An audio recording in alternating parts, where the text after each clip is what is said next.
Interview নেবে 2 piece body, 1 piece body. সুতরাং ওই 1 পিস বডি 2 পিস বডির ভিতরে আপনার প্রমাণ করতে হবে যে আমি ঘন্টায় 60 পিস 70 পিস 80 পিস কাজ করতে পারবো। আমি কি বুঝাতে পারছি? এই ইন্টারভিউটা শুরু হয় গেট থেকে, যখন আপনি ঢুকবেন। এই যে একটা লোক মাত্র 2 জন যে গেল, ওদের যে গেট থেকে ঢুকবে তখন থেকে ওদের ইন্টারভিউ শুরু হয়। দেখেন এখানে আমরা বিভিন্ন জায়গা থেকে আসছি না। আপনার জেলা কোথায়? নারায়ণগঞ্জ, হ্যাঁ রূপগঞ্জ। আপনার ময়মনসিংহ। আপনার কোথায়?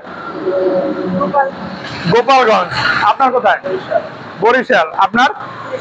কুড়িগ্রাম। তোমার?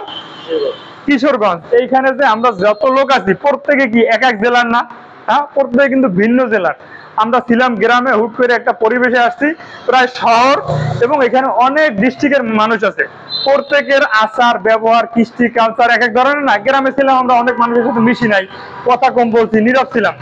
এখন যখন আমি গার্মেন্টস সেক্টরে কাজ করব তখন তো 64 জেলার মানুষ আছে এখানে। আপনি